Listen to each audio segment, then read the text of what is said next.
दर्शकवृन्द नमस्कार। AP talk टाइममा स्वागत छ। म मनोज जोशी। कोरोना कहरमा थला परेका हामी बल्ल तल्ल तङ्ग्रिन मात्र खोजेका थियौँ। फेरि कोरोनाको त्रासदीपूर्ण अवस्था आएको छ। प्रत्येक दिन दर्जनौंले कोरोनाका कारण मृत्युवरण गर्न बाध्य छन् भने सङ्क्रमितको सङ्ख्या पनि ह्वात्तै बढेको छ। अस्पतालमा स्रोत साधन र जनशक्तिको अभावमा बिरामी उपचार गर्नबाट वञ्चित हुँदैछन्। पर्सिबाट उपत्यकामा सरकारले लकडाउन पनि गर्दैछ। कोरोनाको दोस्रो लहर भित्रिसक्यो, तर सरकार कोरोना भित्रनुभन्दा अगाडि कोरोना रोकथाममा चुकेकै हो भन्दा फरक नपर्ला। कारण आन्तरिक राजनीतिक किचल हो। आज हामी कोरोना कहरसँग जोडिएर कुराकानी गर्नेछौँ। हामीसँग हुनुहुन्छ जनस्वास्थ्यविद डाक्टर कृष्णमान शाक्य। डाक्टर साहब, स्वागत छ। हस्, धन्यवाद छ। अब सिधै मुद्दामा हो। अहिले कोरोनाको एउटा अवस्था दोस्रो चरणमा प्रवेश गरेपछि डरलाग्दो तरिकाले अगाडि बढिरहेको छ। नेपालमा करिब साम्य हुन लागेको कोरोना फेरि तीव्र रूपमा फैलियो। यो के हुन आँटेको सबै अन्योजन एउटा जनस्वास्थ्यविदको नाताले कोरोनाको पेरिफेरीमा रहेर यहाँको अध्ययनले कोरोनालाई चाहिँ कसरी विश्लेषण गर्न चाहनुहुन्छ? अब कोरोना भाइरस आफैमा यो एकदम सङ्क्रामक भाइरस हो र कोरोना वास्तवमा हाम्रो देशबाट हटेको थिएन। कोरोना छँदै थियो। केही सङ्ख्यामा, थोरै सङ्ख्यामा कोरोना सधैँ थियो, शून्य कहिले पनि भएन। त्यसले गर्दाखेरि यो त एउटा अवसरवादी भाइरस हो, अपर्च्युनिस्टिक होइन। यदि यसलाई उपयुक्त प्रकारको वातावरण, उपयुक्त प्रकारको चेन अफ इन्फेक्सन भयो भने यो जुन बेला पनि स्प्रेड हुन सक्ने सम्भावना छँदै थियो। त्यसले गर्दाखेरि हामी जनस्वास्थ्य कर्मीहरूले हामीले पहिलादेखि भनिरहेका थियौँ कि कोरोना घट्यो भनेर, कोरोना अहिलेको सङ्क्रमणको दर घट्यो भनेर हामी चुपचाप बस्नु हुँदैन। यसको सुरक्षाको मापदण्डलाई हेलचेक्राइ गर्नु हुँदैन र आवश्यक तयारी गर्न पर्छ। र यो दोस्रो लहरको कुरा चाहिँ अरू देशमा पहिला नै आइसकेको थियो। हाम्रो देशमा दोस्रो लहर फेरि पनि आउन सक्छ भन्ने कुरा चाहिँ हामीले बारम्बार सचेत गराएकै थियौँ जनसाधारणलाई, त्यसपछि नेपाल सरकारलाई। तर अब हाम्रो देशमा यो यस्तो अवस्था भइदियो। हामी जब कोरोनाको सङ्क्रमणको सङ्ख्या चाहिँ कम हुने बित्तिकै अब कोरोना देशबाट हट्यो भनेर जनसाधारणमा पनि निष्क्रिय हेलचेक्राइ भयो। सरकारको तर्फबाट कुनै प्रकारको त्यो प्रकारको उपायहरू अपनाइएन र एकदमै तयारीको कुराहरू पनि भएन। त्यसले गर्दाखेरि यो अहिलेको अवस्था आएको हो र यो अवश्यभावी थियो र भइरहेको छ। तर मुख्य कुरा चाहिँ के भन्दाखेरि हामीले पहिलो लहरबाट, पहिलो महामारीबाट जुन प्रकारको सिकेर जसरी तयारी गर्नुपर्थ्यो, जसरी रोकथाम गर्न पर्थ्यो, त्यो कुरा गर्न नसकेको कारणले गर्दाखेरि, त्यो कुरामा हामी फेल भएको कारणले अहिलेको दोस्रो लहर एकदमै भयानक प्रकारले जोखिमपूर्ण तरिकाले अगाडि बढिरहेको छ। त्यसमाले मैले चाहिँ अहिलेको अवस्थालाई यसरी बुझ्छु। हाम्रो अब यो कोरोना भाइरसलाई दोष दिन मिल्दैन, तर कमजोरी हाम्रो हो। हामी जनसाधारणको, नेपाल सरकारको जुन प्रकारको तयारी गर्नुपर्थ्यो, जुन प्रकारको रोकथाम गर्नुपर्थ्यो, त्यो कुरामा हामी एकदमै चुकेका छौँ। जनस्वास्थ्यका मापदण्डलाई हामीले चाहिँ खेलाजीको रूपमा गऱ्यौँ, एकदमै गम्भीरतापूर्वक लिँदै लिएन। भनेपछि कोरोना थियो यो बिचमा, कोरोना हराएको थिएन? हराएको थिएन किनभने एउटा त नेपालमा पनि कहिले पनि शून्य भएको थिएन यो बिचमा होइन। कम सङ्ख्यामा थियो, कहिले कहीँ 100, कहिले 100भन्दा कम थियो, शून्य थिएन। अर्को कुरा चाहिँ के भने हाम्रो अब अहिलेको अन्तर्राष्ट्रिय परिवेशमा त मान्छेको फ्लो त संसारभरि भइरहेको छ। अब संसारमा जहाँ तहीँ अब हाम्रो देशमा कोरोनाको सङ्ख्या एकदम कम हुँदाखेरि पनि युरोपियन कन्ट्रीमा लकडाउन भइरहेको थियो होइन। त्यस कारणखेरि अब त्यहाँ चाहिँ कोरोना छ भने त नेपालमा आउँछ भन्ने त स्वाभाविक हो, किनभने दैनिक रूपमा हजारौँको सङ्ख्यामा मान्छेको फ्लो आवत भइरहेको छ। डाक्टर साहब, यो नयाँ भेरिएन्ट भनेको छ नि, कोरोनाले आफ्नो स्वरूप परिवर्तन गर्यो। यो बिचमा नयाँ भेरिएन्ट भित्रियो, यो झन् खतरनाक भनिएको छ, घातक भनिएको छ। स्वरूप कसरी परिवर्तन गर्यो यसले? र घातक त पहिला पनि थियो। पहिलाको अवस्थामा पनि व्यक्तिहरूको ज्यान गएकै हो, सङ्क्रमित हजारौँ पुगेकै हुन्। अहिले फेरि बढी घातक बनिएको छ। यो नयाँ भेरिएन्ट के हो? नयाँ भेरिएन्ट नै हो कि पुरानैले यसरी परिवर्तन गरेर यो नयाँ बनेको हो, अथवा चाहिँ घातक भनेर हामीले चाहिँ कसरी यसलाई चाहिँ विश्लेषण गर्ने? घातक हो तपाईँले भन्नुभयो, ठिक हो। घातक पहिला पनि थियो, अहिले पनि छ। यो रोगै घातक हो। र तर अब यसमा अब हामीले अहिलेसम्मको तथ्याङ्क उसमा चाहिँ 80% भन्दा बढी बिरामीलाई चाहिँ सामान्य समस्या लक्षण चिन्ह पनि देखा नपर्न सक्छ। 20%लाई जो लक्षण चिन्ह देखा पर्छ त्यसमा पनि केही प्रतिशतलाई चाहिँ गम्भीर हुनसक्छ होइन, र केही प्रतिशत त्यसको सानो प्रतिशत मृत्यु हुनसक्छ। त्यसमा घातक पहिला पनि थियो, तर अहिले जुन तपाईँले भेरिएन्टको कुरा गर्नुभयो, अब यो भाइरस भनेको एउटा जीवित चिज हो होइन, जीवित एकदम के अरे सूक्ष्म कीटाणु हो, जीवित चिज हो, र यो अब विभिन्न प्रकारको वातावरणमा विभिन्न परिस्थितिमा यो चाहिँ अरू जीवित चिज जस्तै यो पनि यसको पनि परिवर्तन भइरहेको छ होइन, ओभर द टाइम होइन, समयको सँगसँगै यसको स्वरूपहरू, यसको स्वभावहरू, चरित्र परिवर्तन गर्छ होइन, त्यसलाई हामीले म्युटेसन भन्ने गर्छौँ होइन, म्युटेसन। त्यस कारणले गर्दाखेरि यो अब यो जीवित एउटा भाइरस हो र यो चाहिँ विभिन्न परिस्थिति वातावरणमा यो आफै परिवर्तन भइरहेको छ, म्युटेसन भइरहेको छ। त्यस कारणखेरि यो भेरिएन्ट अब यो विभिन्न ठाउँ परिस्थितिमा जुन प्रकारको परिवर्तन भइरहेको छ, अब त्यसलाई अब नेपालमा जुन प्रकारको सङ्क्रमण भएको छ नेपालमा पनि यो परिवर्तन भइरहेको हुनसक्छ। तर अब हामी नेपालकै भएको भाइरसको राम्रोसँग अध्ययन गरिसकेको छैन। तर अरू देशहरू चाहिँ जस्तो युकेमा भएको इन्फेक्टेड केसहरूको अध्ययन गर्दाखेरि त्यहाँको भाइरस पहिलाको ओरिजिनल भाइरसभन्दा त्यसमा परिवर्तन भएको उनीहरूले पायो। तिनै भाइरस नेपालमा आएको हो र त्यो भाइरस नेपालमा पनि देखिएको छ, केही केसहरूमा युके भेरिएन्ट देखिएको छ।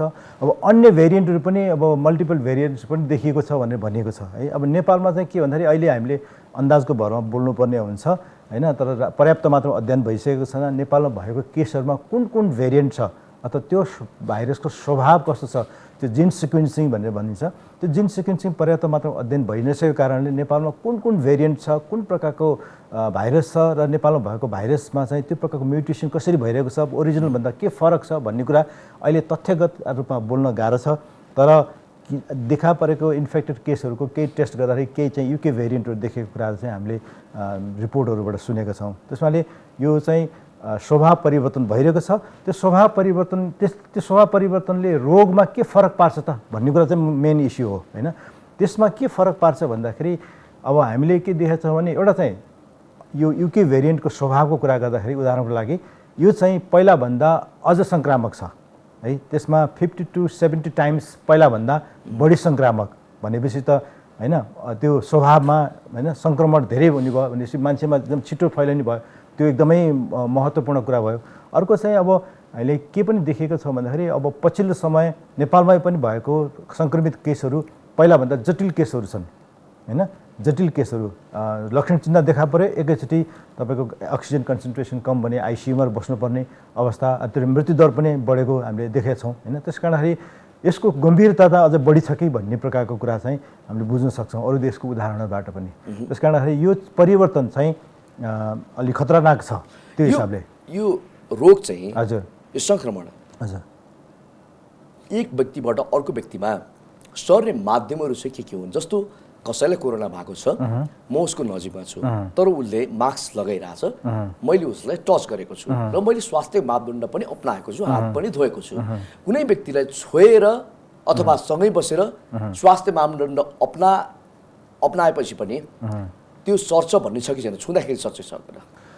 छुँदाखेरि अब तपाईँले कुन ठाउँमा छुनुभयो होइन, कुन प्रकारले छुनुभयो त्यसमा भर पर्छ। अब तपाईँले तरिकाको कसरी सर्छ, यसको चेन अफ इन्फेक्सनको कुरा गर्दाखेरि अथवा मेथड अफ इन्फेक्सनको कुरा गर्दाखेरि चाहिँ मेन चाहिँ श्वास प्रश्वासबाट सर्ने भयो होइन। सङ्क्रमित व्यक्तिले सास फेर्दाखेरि उसको सासबाट उसले खोक्दाखेरि, हाछ्युँ गर्दाखेरि होइन, उसको त्यो हावामा होइन उसमा भएको भाइरसहरू हावामा आउँछ र तपाईँ निश्चित दूरी, हामीले अहिले 3 मिटर अथवा 6 फिट भन्ने गरेका थियौँ, अब अहिले त झन् घटाउँदै लगेको छ। तर यदि तपाईँ पर्याप्त मात्रामा नजिक हुनुहुन्छ र यदि तपाईँ इन्फेक्टेड हुनुहुन्छ भने म तपाईँको नजिक छु भने तपाईँले यसरी खोक्दाखेरि, सास फेर्दाखेरि तपाईँले फेरेको सासमा होइन भाइरसको कीटाणु हुन्छ, भाइरसहरू हुन्छन् र मैले नजिक छु भने मैले श्वास प्रश्वास त्यो श्वास मैले त्यो लिँदाखेरि तपाईँ ममा सर्न सक्छ होइन। सबभन्दा महत्त्वपूर्ण सङ्क्रमणको के यो सर्ने विधि चाहिँ यही नै हो। तर त्यो बाहेक जस्तो तपाईँले खोक्नुभयो होइन अथवा हाछ्युँ गर्नुभयो, तपाईँको थुकको छिटाहरू त्यो प्रकारको चिजहरू कुनै चिजमा पऱ्यो अथवा तपाईँको हातमा पऱ्यो, हैन र त्यसपछि त्यो चाहिँ तपाईँले लिनुभयो भने त्यसबाट पनि सर्न सक्छ। तर सबैभन्दा महत्त्वपूर्ण चाहिँ अब लुगामा तपाईँले यसो छुने बित्तिकै तपाईँको बाहिरबाट लुगामा छुने बित्तिकै सरिहाल्छ भन्ने होइन हैन। र अर्को कुरा चाहिँ हामीले खोक्दाखेरि हाछ्यौँ गर्दाखेरि के अरे हावामा जान्छ त्यो थुकको छिटाहरू र त्यसपछि धुलोको कणहरूमा टाँसिएर फोमाइट्स भनेर भन्छौँ अनि त्यसपछि धुलोको कणहरूबाट पनि सर्छ भन्ने प्रकारको छ। तर त्यो एकदम कम छ। तर मुख्य चाहिँ प्रत्यक्ष रूपमा श्वास प्रश्वासबाट सर्छ भनेर हामीले मानौँ है। दोस्रो पटक हजुर दोस्रो लहर आयो नि अब नयाँ भेरिएन्ट नै भनौँ अलिकति बढी घातक भनेर हामीले चाहिँ सामान्य भाषामा यसलाई बुझेका छौँ। बढी मात्रामा कोरोना फैलिएको पनि छ जुन तथ्याङ्क पनि देखाइरहेछ। अब यो करिब करिब 50-60 को हाराहारीमा झरिसकेको कोरोना बिस्तारै यसलाई साम्य पार्न नि सकिन्थ्यो चाहेको भए होइन। त्यो खेलाची अथवा हेलचक्रै लापरवाही जे भनौँ त्यो हाम्रै लापरवाहीले गर्दाखेरि आज फेरि यो अवस्था आयो। यहाँले भनिदिनु पर्यो यो दोस्रो लहरको कोरोनालाई हामीले रोक्न सक्ने अवस्था थियो या थिएन? निश्चित रूपमा अब टोटली रोक्न सकिन्थ्यो भन्ने म भन्न सक्दिनँ। तर निश्चित रूपमा अहिले जुन गतिमा यो बढिरहेको छ त्यसलाई कम गर्न सकिन्थ्यो। किनभने यसका प्रशस्तै उदाहरणहरू छन् हैन। कोरोना सङ्क्रमणलाई एकदम प्रभावकारी रूपमा नियन्त्रण गरेका थुप्रै उदाहरणहरू देशहरू छन् जस्तो थाइल्यान्डले गरेको छ, भियतनाम लगायत हैन, कतिपय कोरिया हैन, चाइना जहाँबाट सुरुवात भयो। त्यसमाले त्यो यत्तिकै त्यहाँ नियन्त्रण भएको होइन। त्यहाँ पनि मान्छेको फ्लो उत्तिकै छ, भाइरस त्यहाँ पनि थियो हैन। तर उनीहरूले यस्तो प्रकारले एउटा वातावरण तयार गरे, यस्तो प्रकारको सुरक्षा मापदण्ड अपनाए, सबै ठाउँमा सावधानी अपनाए जसको कारणले अब कोरोना चाहिँ नियन्त्रणमा रह्यो हैन। लकडाउन मात्रै उपाय होइन। अब हामीले यसमा बुझ्नुपर्ने के छ भन्दाखेरि यसको सोर्स अफ इन्फेक्सन हैन, यो रोग रहन्छ चाहिँ कहाँ त भन्दाखेरि सङ्क्रमित व्यक्ति चाहिँ यसको सोर्स अफ इन्फेक्सन हो हैन। यदि सङ्क्रमित व्यक्तिमा भएको भाइरसलाई जुन तरिकाबाट अरू ठाउँमा फैलन्छ त्यो फैलिनेलाई चेनलाई हामीले ब्रेक गऱ्यो भने त फैलिँदैन हैन। त्यसै सङ्क्रमित व्यक्तिमा पनि निश्चित समयपछि उसमा भएको भाइरस चाहिँ मरेर जान्छ हैन। त्यस कारणले गर्दाखेरि यसलाई नियन्त्रण गर्न सकिन्छ हैन, सकेको उदाहरणहरू छन्। तर जुन देशमा भयावह रूपमा फैल्यो त्यो चेन अफ इन्फेक्सनलाई ब्रेक गर्न सकेन हैन। जुन सोर्स थियो सोर्सबाट निरन्तर रूपमा फैलिरह्यो र यो कसरी फैलियो, कुन प्रकारले त्यसलाई रोक्न सकिन्छ, त्यो रोक्ने सावधानीको उपायहरू नअपनाएको कारणले नै फैलिएको। त्यसमाले यसलाई टोटली रोक्न सकिन्थ्यो भनेर म भन्न सक्दिनँ। न्यूनीकरण गर्न सकिन्थ्यो। जुन गतिमा अहिले बढेको छ, जुन अवस्थामा हामी छौँ, यो अवस्था नआउन सक्थ्यो। जुन हाम्रो पहिलो जुन गर्नुपर्ने दायित्व यो सबै कुराको समस्याको समाधान गर्न भनेको सरकार हो। कोरोना त फैलियो, बिस्तारै यो बढ्दै पनि थियो। तपाईँहरू जस्ता जनस्वास्थ्यविद, डाक्टरहरू र विज्ञहरूबाट कोरोना बढ्दैछ, हामी सतर्कता अपनाऊ र सम्बन्धित निकायले ध्यान आकर्षण पनि भएको हो कि यसलाई रोक्नको लागि उपाय अपनाऊ भनेर। जस्तो अहिले नाकाहरूको अवस्था छ, नाकाहरूमा हामीले गर्नुपर्ने के थियो, गर्न के सकेनौँ, यहाँले प्रत्यक्ष देख्दाखेरि के भन्नुहुन्छ? सबैभन्दा पहिलो लहरमा पनि हाम्रो त्रुटि त्यही नै भएको हो है। त्रुटि त्यही नै भयो। हामीले लकडाउन त गऱ्यौँ, जुन बेलामा जुन ठाउँमा लकडाउन गर्न आवश्यक थियो लकडाउन गऱ्यौँ। तर जुन ठाउँमा जुन प्रकारको उपायहरू अपनाउनु पर्थ्यो, इन्टरभेन्सन गर्नु पर्थ्यो, त्यो चाहिँ टोटली हामी फेल भयौँ। हामी चुकेको टोटली चुक्यौँ। कोरोनाको सङ्क्रमण हाम्रो देशमा सबैभन्दा बढी फैलिएको त्यसको माध्यम कहाँबाट त कुन ठाउँबाट भन्दाखेरि इन्डिया बोर्डर हैन। अब इन्डियामा व्यापक रूपमा फैलिएको थियो र हामीले इन्डिया बोर्डरबाट सयौँको लाखौँको सङ्ख्यामा नेपाली दाजुभाइ दिदीबहिनी नेपाल प्रवेश गरे हैन। तर उहाँहरूलाई जुन प्रकारको व्यवस्थापन प्रभावकारी रूपमा गर्नुपर्थ्यो त्यहीँनिर हामी चुक्यौँ हैन। उहाँहरू प्रवेश गर्नुभयो, भिडभाडको साथ प्रवेश गर्नुभयो, सबै सङ्क्रमित त थिएन, केहीजना सङ्क्रमित थिए भाइरसबाट, उनीहरूबाट त्यही भिडभाडमा अरूमा सङ्क्रमण भयो, नहुने मान्छेलाई नि त्यो रोग भयो हैन। त्यही ठाउँबाट हैन प्रवेश गर्दाखेरि उहाँहरू यात्रा गर्दाखेरि सर्यो। त्यसपछि उहाँहरू आफ्नो ठाउँमा जानुभयो, गएर जुन प्रकार क्वारेन्टाइनमा बस्नु पर्थ्यो त्यो क्वारेन्टाइन बस्ने कुरा बिल्कुल प्रभावकारी भएन हैन। अथवा उहाँहरूलाई त्यही बोर्डरमै हामीले क्वारेन्टाइनको व्यवस्था गर्नु पर्थ्यो वास्तवमा। अब र उनीहरूको टेस्ट गरिनु पर्थ्यो हैन। सम्भावित सङ्क्रमितको उहाँहरूको टेस्ट गरिनु पर्थ्यो। टेस्ट गर्न सकेन भने पनि उनीहरूलाई त्यही ठाउँमा क्वारेन्टाइनमा राख्न सक्नु पर्थ्यो। त्यो गरिएन। ल ठिक छ, अब लाखौँको सङ्ख्यामा आएकोलाई हामीले क्वारेन्टाइनमा त्यहाँ राख्न सकेनौँ। तर उहाँहरूलाई सुरक्षित प्रकारले आफ्नो ठाउँमा पुर्याएर त्यो ठाउँमा क्वारेन्टाइन राख्न सकिन्थ्यो, त्यो पनि हुन सकेन। र अर्को कुरा चाहिँ जो सङ्क्रमित व्यक्तिहरू थिए, सङ्क्रमित व्यक्तिको कन्ट्याक्ट ट्रेसिङ भएन होइन।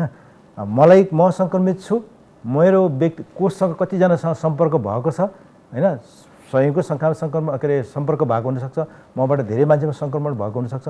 जब म पोजिटिभ छु भने मेरो सङ्क्रमण को थियो तिनीहरूलाई आइडेन्टिफाई गरेर उनीहरूको कन्ट्याक्ट ट्रेसिङ गर्ने, टेस्ट गर्ने कुराहरू चाहिँ बिल्कुलै हुन सकेन होइन। त्यस कारण चाहिँ निरन्तर रूपमा यो भाइरस फैलिने काम चाहिँ निरन्तर भयो र जुन अवस्थामा हामी नपुग्नु पर्थ्यो हामी त्यसमा पुग्यौँ र त्यसको परिणाम भोग्यौँ। धेरैको मृत्यु भयो, धेरैको स्वास्थ्यमा असर पार्यो, यसको आर्थिक कुरादेखि लिएर अन्य सामाजिक कुरामा धेरै ठुलो असरहरू हामीले भोग्यौँ। त्यस कारण अब त्रुटि त्यहीँनिर भएको थियो र अहिले पनि हामी त्यही प्रकारको त्रुटि गर्दछौँ। समस्या त्यही हो, पहिला पनि त्यो भएको थियो, अहिले पनि त्यही भयो। र हामीले नियति डाक्टर साहब हाम्रो यो नियति होइन, यसलाई नियति नभनौँ, यो चाहिँ जान हामीले गरेको हेलचेक्राइ हो, हामीले भोग्न बाध्य छौँ नि। हो, हामी हेलचेक्राइ गरे हो, नेपाल सरकारको तर्फबाट हेलचेक्राइ भएको छ, हामी जनसाधारणबाट हेलचेक्राइ भएको छ, यदि जति पनि सरकारहरूलाई सबैबाट हेलचेक्राइ भएको छ। सबैभन्दा महत्त्वपूर्ण कुरा चाहिँ नेपाल सरकारले कोरोना महामारी नियन्त्रणको लागि यसको नेतृत्व कसले लिनुपर्ने त? नेपाल सरकारले होइन। त्यसकारण नेपाल सरकारले लिनुपर्ने नेतृत्वदायी भूमिकामा कमी भएको छ होइन। यो टोटल हेलचेक्राइ हो है। एउटा भनाइ के छ भने एउटा त्यो पागलपन हो जसले एउटै गल्ती बारम्बार दोहोऱ्याउँछ भन्छ नि, त्यो त पागलपन हो होइन। हामीले पहिला भोग्यौँ, पहिलाको लागि त हामीले एक्सक्युज थियो, हामीलाई यो कुन प्रकारको भाइरस हो, कसरी व्यवस्थापन गर्ने, कसरी यो स्प्रेड हुन्छ, कसरी व्यवस्थापन गर्नुपर्छ, के गर्नुपर्छ भन्ने कुरामा हामीलाई प्र्याक्टिकल अनुभव पहिला थिएन। ल जे भयो होइन। तर यो पछाडि दोस्रो लहरको निम्ति त हामीले तयारी हुन सक्छ। मान्छेको जीवनसँग यति साह्रो खेलवाड गर्न मिल्थ्यो, गैर जिम्मेवार हो है, जिम्मेवारीपूर्ण व्यवहार भएको छैन। यसो भन्दाखेरि कतिपल्ट सरकारको प्रतिनिधिले हामीलाई के भन्छ नि, यिनीहरू प्रतिपक्षी हुन्, यिनीहरू हजुर हो। अब मिडियाले यो कुरालाई बारम्बार तपाईँहरूले के अरे सरकारलाई सजग गर्ने काम गर्नुभएको छ, हामी जनस्वास्थ्य कर्मीहरूले यो कुरा भनिरहेका छौँ, तर सरकारको प्रतिनिधिले यो वास्तविकता, यो तथ्यलाई उहाँहरूले एक्सेप्ट गर्न सक्नु भएको छैन। प्रब्लम त्यहीँनिर छ कि देयर इज अ प्रब्लम भन्ने कुरा एक्सेप्ट भएन भने त्यो प्रब्लम सल्भ गर्ने, त्यसको सोल्युसनको उपायहरू खोज्ने कुरै हुँदैन होइन। त्यस कारण यो ढाकछोप गर्ने कुरा औपचारिकतामा सीमित छ होइन। त्यस कारण यो कमजोरीको कारण छैन। किनभने भोलि हामीले जनसाधारणले अहिले भोगिरहेछौँ, नेपाल सरकारले भोगिरहेछ यसको होइन। यो प्रकारको हस्पिटलमा कहीँ कतै बेडहरू खाली छैन, मान्छेहरू भेन्टिलेटरको अभाव छ, अक्सिजनको कमी छ होइन। सडकमा मान्छेहरू मर्नुपर्ने अवस्था छ, कतिजना मान्छे उपचार नपाएर मान्छे मरिसके। इन्डियाको उदाहरण हामीले ज्वलन्त यहीँ के अरे सिमाना पारी त्यो प्रकारको अवस्था छ। अनि इन्डियामा जुन प्रकारको समस्याहरू छ हामीले त्यही कुरा भोग्छौँ, किनभने इन्डियाबाट मान्छे ओहोर दोहोर त्यही प्रकारको भइरहेको छ। त्यो सङ्क्रमण तपाईँको अहिले जुन दरमा सङ्क्रमण बढिरहेको छ, किन बढिरहेको छ? हामी यति सानो देश छौँ, यति थोरै जनसङ्ख्या छौँ, हरेकको हामीले कन्ट्याक्ट ट्रेसिङ गर्न सकिन्थ्यो, सम्भावना थियो। तर सरकार पहिला पनि फेल भएकै हो, अहिले पनि फेल भएकै हो। कन्ट्याक्ट ट्रेसिङ टाइममा गरिनु पर्थ्यो, अझै पनि टाइम छ होइन। अब योभन्दा धेरै भयावह अवस्थामा फैलिन सक्छ अझै होइन। हामी जहाँ छौँ त्यही ठाउँबाट हामी सिरियसली यदि कदम चाल्यौँ भने, सुरक्षा तरिकाहरू अप्नायौँ भने, त्यसपछि कन्ट्याक्ट ट्रेसिङ गऱ्यौँ भने अझै पनि यसलाई रोकथाम गर्ने कुरा गर्न सकिन्छ। अब अहिलेको अवस्था अलिकति गम्भीर नै छ। धेरै ठाउँमा हामीले सुनिएको छ कि बिरामीहरू अस्पतालमा उपचार गर्न नपाएर, बेड नपाएर बाहिर चौरमा बसेर उपचार गर्न बाध्य छन् भनिएको छन्। जो बाँच्ने बिरामीहरू छन् उनीहरूको ज्यान पनि धरापमा परेको छ। चौरमा राखेर कसैलाई उपचार गर्ने हो? अब यहाँले भन्नुपर्दा अब यहाँको अध्ययनले के देखाउँछ, हाम्रो देशमा भेन्टिलेटर छैन, बिरामीलाई यति थोरै बिरामीलाई राख्न पनि बेड छैन भनेपछि हामीलाई चाहिने यो अवस्थामा अहिले चाहिँ प्रमुख स्रोत साधन र जनशक्तिको अभाव हुनाको कारण चाहिँ के हो? भेन्टिलेटर होइन? भेन्टिलेटर हामीले सरकारले पुर्याउन नसकेको कारण के हो? अहिले अन्तिममा आएर चाहिँ भेन्टिलेटर छैन भने हात उठाउने, एउटा कोठामा बसेर सूचना निकाल्न मिल्छ सरकारले? यसमा यहाँले के भन्नुहुन्छ? यसको सुझाव पनि हुन्छ यो कुरा? यो कारण के हो भन्दाखेरि अब सरकारले आर्थिक कारण देखाउँछ, हामीसँग पर्याप्त बजेट छैन, यति लगानी गर्न सक्दैन भन्ने कुरा निकाल्न सक्छ होइन। पहिला पनि भनेको जस्तो पिसिआर टेस्ट गर्नलाई सरकारसँग बजेट छैन, त्यस कारण जनसाधारणले आफै टेस्ट गरा भन्ने प्रकारको कुरा अहिले पनि नेपाल सरकारले अब स्वास्थ्य मन्त्रालयले जारी गर्दाखेरि यही कुरा भन्छ। अब स्थिति भयावस्था हुनसक्छ, तपाईँ आफै होसियार हुनुहोस्। त्यसको मतलब के भने हामी जिम्मेवार छैनौँ भन्ने प्रकारको कुरा हो। त नेपाल सरकारले जनताको स्वास्थ्य यो प्रकार महामारी नियन्त्रणको लागि सरकारको प्राथमिकताको लेभल के हो है? हामीलाई लाग्छ योभन्दा प्राथमिकता अरू हुन सक्दैन। अहिलेको लागि अरू पूर्वाधार विकासको कुरा, अन्य कुराहरू प्राथमिकता हुन सक्दैन। महामारी यो अवस्थामा भइरहेको बेलामा हामीसँग रकम छैन, बजेट छैन, त्यसकारण हामी भेन्टिलेटर किन्न सक्दैन यो जस्तो लाजमर्दो कुरा के हुन सक्छ डाक्टर साहब? हो, यसमा चाहिँ यदि नेपाल सरकारले गर्न सक्दैन, हामीसँग बजेटको अभाव छ भन्ने हो भने अन्य सङ्घ संस्था, एनजिओ, आइएनजिओदेखि लिएर नागरिक समाज विभिन्न उसले सहयोग गर्न तयार हुन्छ नि जस्तो लाग्छ। अरू कुरामा अघिल्लो पटक पनि सहयोग भएको थियो होइन, अरू कुरामा चाहिँ हामीलाई पैसा ल्याऊ भनेर हात फैलाउने, अनुदान माग्ने, सबैभन्दा ठुलो कुरा स्वास्थ्य हो भने जीवन रहे त सबै कुरा रहन्छ, जीवनै छैन भने के काम? अब त यसको लागि चाहिँ सरकारले भन्नु पर्यो कि हाम्रो अहिलेको महामारीको अवस्था यस्तो छ, एउटा साइन्टिफिक प्रकारले योजनाबद्ध तरिकाले काम अगाडि बढाउनु पर्यो। हाम्रोमा यति सङ्क्रमण हुनसक्छ, त्यो मध्ये यतिलाई लक्षण चिन्ह देखा पर्न सक्छ, यतिलाई गम्भीर हुनसक्छ।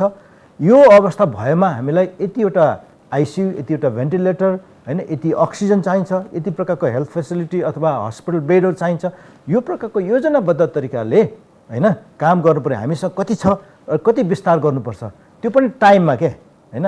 अब यो जस्तो भनौँ न भेरी अस्पतालमा को कुराहरू हामी सबैले सुनेका छौँ, त्यहाँको बेड फुल भएको कति समय भइसक्यो, अहिले भयावह अवस्था छ होइन। मान्छेहरू बाहिर के अरे बेड नपाएर बाहिर कुरिरहेछ, मान्छे के अरे एकदमै गाह्रो भइसक्यो, सास फेर्न गाह्रो भएको छ। बिरामीको मान्छेहरूले मेरो बिरामीलाई गाह्रो भयो, तपाईँले अक्सिजन दिनुहोस् भनेको छ, डक्टरहरूसँग उपाय छैन किनभने सुविधा छैन होइन। यो अवस्थामा बल्ल अहिले चाहिँ सरकारले केही स्वास्थ्य कर्मीहरू पठाउने, त्यसलाई रेस्पोन्ड गर्ने कामहरू गर्न लागेको छ कुरा। यो त के भने यो मैले भन्ने गरेर चाहिँ रियाक्टिभ भयो के, प्रोएक्टिभ भएन होइन। प्रोएक्टिभ हामी एउटा भन्ने गरेको छौँ नि, कुनै रेस्टुरेन्टमा गयो, तपाईँले मोमो अर्डर गर्नुभयो, अर्डर गरेपछि मासु किन्न गए जस्तो भयो होइन। तपाईँलाई भोक लागेको छ, तपाईँ ग्राहक आइसक्यो, तपाईँले 10 मिनट 15 मिनटमा खानेकुरा सर्भ गर्नुपर्ने, तपाईँ बजारमा किन्न जानुभयो भने तपाईँले कति बेला सर्भ गर्नुहुन्छ? त्यस्तै भयो। मान्छे यहाँ मरिसक्यो हो, मान्छे गम्भीर पुगिसक्यो, अवस्था पुगिसक्यो, त्यो समस्या एकदम गाह्रो भइसक्यो। त्यही पनि तपाईँको न्युज मिडियाहरूले त्यसलाई हाइलाइट गरिसकेपछि बल्ल त्यसपछि ओहो भनेर रेस्पोन्स गरेको हामीले पाउँछौँ। यो प्रकारको इमर्जेन्सी रेस्पोन्स त रातारात हुनु पर्यो होइन। अर्को महत्त्वपूर्ण कुरा त त्योभन्दा अगाडि हामीले तयारी गर्नु पर्थ्यो। तयारी गरेको भएदेखि यति यो प्रकारको मानवीय क्षति, यो प्रकारको मान्छेहरूले दुःख पीडा होइन यो अवस्था सहन पर्दैन थियो र हाम्रो स्वास्थ्य प्रणालीमा पनि धेरै कम लगानीले हुने थियो होइन। त्यस कारणखेरि यो प्रकारको प्रोएक्टिभनेस, प्री प्लानिङ, प्रिपेरेसनको कुरामा टोटल हामी फेलियर छौँ। होइन, राजनीतिक पार्टीहरू त, राजनीतिक दलका नेताहरू त अहिले आफ्नो भागबन्डा खोज्न व्यस्त छन्। कोरोनाको उनीहरूलाई मतलब छैन, सरकारलाई कोरोना एक दुईटा काम मात्र देखाएर हुन्छ। हजुर। अब हामी कार्यक्रमको लगभग अन्तिममा आइसकेका छौँ, जुन सम्बन्धित निकायलाई डाक्टर साहबले दिएको सुझाव र आम नागरिकको पीडा, आक्रोश जुन कुराहरू छ त्यो कुराहरू बुझ्नको लागि हाम्रो आग्रह पनि छ। अझै पनि समय गएको छैन, अझै पनि बेला छ, अझै पनि रोक्नुपर्ने अवस्था छ र सकिन्छ पनि। भोलिको अवस्था के होला? अब यही तरिकाले गइयो भने भोलिको अवस्था यही तरिकाले गयो भने गएको 2 हप्ताभित्रमा जसरी सङ्क्रमण फैलिँदै गएको छ, पहिलो लहरमा हामीले देखेका थियौँ सङ्क्रमणको के अरे त्यो गति चाहिँ एकदम स्लो थियो, बिस्तारै थियो होइन, एकदमै स्लो गतिमा भइरहेको थियो। अहिले जुन गतिमा जति छोटो समय यो सङ्क्रमण फैलिएको छ, यदि हामीले यसलाई प्रभावकारी नियन्त्रण गर्न सकेनौँ, रोकथाम गर्न सकेनौँ भने र त्यसपछि अर्को चाहिँ यो पूर्वाधार सुविधा कुरा राम्रो समयमा तयारी गर्न सकेन भने अवस्था अझै भयानक हुनसक्छ। अहिले नै हामीले त्यो भयानक अवस्था फेस गरिसकेका छौँ होइन। हाम्रो देशको स्वास्थ्य प्रणालीको क्यापासिटीले भ्याउने भन्दा बढी समस्या अहिले भइसकेको छ। अब यसमा हरेक दिन एक गतिमा बढ्दै जाने हो भने तपाईँको सङ्क्रमणको दर व्यापक रूपमा एक प्रकारले सङ्क्रमणको दर व्यापक रूपमा फैलिसकेको छ। यो हामीले नदेखेको मात्रै हो, किनभने टेस्टै हामीले गरेका छैनौँ, कन्ट्याक्ट ट्रेसिङै गरेका छैनौँ होइन। तपाईँको 3000 समथिङको आज पोजिटिभ आएको छ भने 3000 मान्छेको सम्पर्कमा कतिजना थियो होला होइन, ती व्यक्तिको अर्को सङ्क्रमण कति थियो होला होइन। त्यस कारण समुदायमा व्यापक रूपमा फैलिसकेको छ। यदि यसलाई समयमा ठिक उपायहरू अपनाएन भने यो अवस्था भयावह हुनसक्छ होइन। सङ्क्रमण व्यापक रूपमा हुनसक्छ, स्वास्थ्य सेवाको चरम अभाव हुन्छ, मान्छे धेरै मृत्युदर बढ्न सक्छ र यसपछि यसको अब आर्थिक अरू सामाजिक परिणामको कुरा त हुँदैछ। त्यस कारणखेरि म के भन्न चाहन्छु भन्दाखेरि हामीले नेपाल सरकारले समयमा अझै पनि गम्भीरतापूर्वक यो लिनु पर्यो र अहिले 2-3वटा कुरा तत्काल चाहिँ स्वास्थ्यको सुविधाहरूलाई तत्काल बढाउने कुराहरू, जनशक्तिको व्यवस्थापन गर्ने कुरा यो एकदम तत्काल गर्नुपर्ने कुरा। अर्को रोकथामको कुरा, यदि हामीले रोकथाम गरिएन भने यो प्रकारको सुविधा जति बढाए पनि पुग्दैन हैन, जति बढाए पनि पुग्दैन। रोकथाम नै सबैभन्दा महत्त्वपूर्ण कुरा हो हैन। भ्याक्सिन पनि हाम्रो थोरै प्रतिशत मान्छेले मात्रै भ्याक्सिन प्राप्त गरेको छ। अब भ्याक्सिन हामीले पर्याप्त मात्रामा पाउन सक्छौँ भन्ने कुरामा शङ्का छ। जहाँबाट हामीले भ्याक्सिन पाउनुपर्छ त्यही देश सबभन्दा बढी प्रभावित छ हैन। त्यसकारण सबैभन्दा महत्त्वपूर्ण कुरा चाहिँ अहिले चाहिँ रोकथामको कुरा नै हो। रोकथामको निम्ति नेपाल सरकारले स्वास्थ्यको मापदण्डलाई कडाइका साथ लागू गर्नु पर्यो। नेपाल सरकार प्राथमिकता साथ लाग्नु पर्यो। प्रधानमन्त्रीदेखि लाग्नु पर्यो। प्रधानमन्त्रीले रोकथामको उपाय, सुरक्षाको उपायलाई उल्लङ्घन गर्ने व्यक्ति उहाँ पहिलो हुनुहुन्छ। अब प्रधानमन्त्रीको उनले व्यक्तिगत विरोध गरेको होइन, मन्त्रीमण्डलले त्यसपछि राजनीतिक दलका कार्यकर्ता, नेता कार्यकर्ताले उहाँहरूबाट सुरक्षा मापदण्डको उल्लङ्घन भइरहेको छ हैन। यो हुन्जेलसम्म यो के अरे सङ्क्रमण रोक्न सकिँदैन। अनि अन्तिममा आएर चाहिँ काठमाडौँ उपत्यकाभित्र नै थानकोट नाका बन्द गरेर हुन्छ हुँदैन है। अब यो अहिले जुन प्रकारको के अरे लकडाउन गरिएको छ यो त अन्तिम उपाय मात्रै हो हैन। लकडाउन सधैँ गरेर जनजीवन चल्न सक्दैन, भोकमरी फैलिन्छ। भोलि यहाँ जुनसुकै घटना पनि हुन सक्ने सम्भावना हुन्छ। खाना नपाएपछि के हुन्छ? भोकले अपराध निम्त्याउँछ। एक्ज्याक्टली। तर अब अहिलेको लागि जो लकडाउन भएको छ यो ठिक छ। यो अहिलेको लागि केही समय भने चेन अफ इन्फेक्सन ब्रेक गर्नको लागि यसले हेल्प गर्छ। तर यो जस्तो आगामी 2 हप्ताको लागि हामी लकडाउन गर्दैछौँ भने लकडाउनको अवधिभित्रमा हामी के गर्छौँ हैन। स्वास्थ्य सुविधाको निम्ति व्यवस्थापनको कुरामा हामी के गर्छौँ? अब लकडाउन पछि त फेरि खोल्नु त पर्छ। हामी कसरी खोल्छौँ त्यसको तयारी के हैन। म चाहिँ के भन्छु भने हरेक सामाजिक जो क्षेत्रहरू छ त्यो क्षेत्रमा लकडाउन खोलिसकेपछि हामी त्यसलाई कसरी सुरक्षित प्रकारले सञ्चालन गर्छौँ। लकडाउन सकिने बित्तिकै 2 हप्तापछि कोरोना भाइरस सब ठाकठुक हराएर जाने त होइन हैन। जोखिम त उत्तिकै हुन्छ। त्यसले चाहिँ अलिक केही हदसम्म चेनलाई ब्रेक गर्न हेल्प गर्छ। किनभने मान्छेको सम्पर्कलाई कम गराउँदाखेरि स्प्रेड हुने डर अलिक कम हुन्छ भन्ने मात्रै हो। तर भाइरस सधैँ छ हैन। हाम्रो बोर्डरलाई हामीले कसरी व्यवस्थापन गर्ने हैन। यो लकडाउनको बेलामा योभन्दा पछाडि लकडाउन पछाडि हामी यातायातको क्षेत्रलाई कसरी व्यवस्थापन गर्ने। पहिला हामीले जसरी यातायातलाई अपरेट गऱ्यौँ त्यो बिल्कुलै के अरे सुरक्षाको मापदण्ड कहीँ अपनाएनौँ। कार्यालयहरूलाई हामी कसरी सञ्चालन गर्ने। अहिले भर्खर म यहाँ आएँ, यहाँनिर यो के अरे प्रस्तुति गृह यतापट्टि 100 होइन करिब 1000भन्दा बढीको सङ्ख्यामा यत्तिकै टाँसिएर लाइनमा छ। उहाँहरू के सेवाको लागि बसिरहेको थाहा छैन हैन। अहिले भर्खर भ्याक्सिनको लागि नै हो। ओके, भ्याक्सिन लगाउन बस्नु भएको व्यक्तिहरू आफै त्यस्तो प्रकारको जोखिमपूर्ण अवस्थामा छ। यसले भोलि परिणाम के आउला हैन। त्यसको हरेक सेक्टरमा हामीले भोलि अपरेट गर्नुपर्दाखेरि हाम्रो सुरक्षाको मापदण्डलाई कसरी कडाइका साथ लागू गर्ने हैन। त्यसकारण अनि अर्को चाहिँ समुदायमा म के भन्छु भने यसलाई प्रभावकारी नियन्त्रण गर्ने हो भने यो सुरक्षाको मापदण्डलाई कडाइका साथ गर्नु पर्यो। र यसको निम्ति सरकार आफैले मात्रै सक्दैन हैन। सबै सरकारहरूलाई संलग्न गराउनुपर्छ र यसलाई सामुदायिक अप्रोचमा, कम्युनिटी बेस्ड अप्रोचमा जानुपर्छ। हरेक समुदाय टोलले आफ्नो टोलमा कोरोना सङ्क्रमणलाई कसरी नियन्त्रण गर्ने भन्ने कुरा टोलवासीहरू, त्यहाँ नागरिक समुदाय सबै मिलेर काम गर्नुपर्छ कि र सुरक्षाको एउटा सुरक्षित वातावरण हैन त्यहाँ चाहिँ व्यवस्थापन पाउने अधिकार हजुर जनतालाई हुनु पर्यो। हजुर डाक्टर साहब, यहाँसम्म आएर आफ्ना महत्त्वपूर्ण भनाइ राखिदिनु भयो, त्यसको लागि यहाँलाई धन्यवाद। धेरै धन्यवाद चाहिँ मौका दिनुभएको लागि। फेरि पनि म अनुरोध गर्न चाहन्छु नेपाल सरकार, सम्पूर्ण नागरिक समाज, जनसमुदाय हामी एकदमै जोखिमपूर्ण अवस्थामा छौँ। यसलाई प्रभावकारी नियन्त्रणको लागि हामी गम्भीर प्रकारले आफ्नो क्षेत्रमा नलागिकन यो नियन्त्रण हुन सक्दैन है। त्यसकारणले म सबैलाई यही अनुरोध गर्न चाहन्छु। सरकारले हात उठाइसकेको छ, अब आफै सुरक्षित हौँ। हामी आफै सुरक्षित हुनुपर्छ। हजुर धन्यवाद। दर्शकवृन्द, आज हामीले कुराकानी गऱ्यौँ कोरोनाको दोस्रो लहर नेपालमा भित्रिसकेको छ र यसले पहिलाको भन्दा परिणाम अलिकति घातक देखाइरहेको छ। केही व्यक्तिहरूको मृत्यु पनि अलिकति बढी मात्रामा भइरहेको छ। सङ्क्रमित पनि त्यही सङ्ख्यामा बढिरहेका छन् र यो जुन रोक्न सक्ने कुराहरूलाई पनि हामीले आफैले पनि हेलचक्राइ गरेका छौँ। जुन सरकारले त अब आफ्नो राजनीतिक किचलोमा अल्झिरहेको छ र कोरोनालाई जति पनि हामीले रोक्न सक्ने अवस्था हुँदाहुँदै पनि रोकिएन। अब समुदायमा यो फैलिसकेको छ। यसलाई नयाँ भेरिएन्ट अलिकति घातक भनेर भनिएको छ। हामी सबै सुरक्षित हुनु हाम्रो आफ्नो दायित्व, आफै सुरक्षित हुनु पर्छ भन्ने चाहिँ विषयमा हामीले समसामयिक यिनै कोरोनाको कहरका विषयमा हामीले जोडिएर कुराकानी गर्दैथ्यौँ र हामीसँग हुनुहुन्थ्यो कृष्णमान साक्य, उहाँ डाक्टर कृष्णमान साक्य हुनुहुन्थ्यो, जनस्वास्थ्यविद हुनुहुन्छ उहाँ र उहाँसँग विविध विषयमा हामीले जोडिएर कुराकानी गऱ्यौँ। AP1 हेर्दै गर्नुहोला। नमस्कार।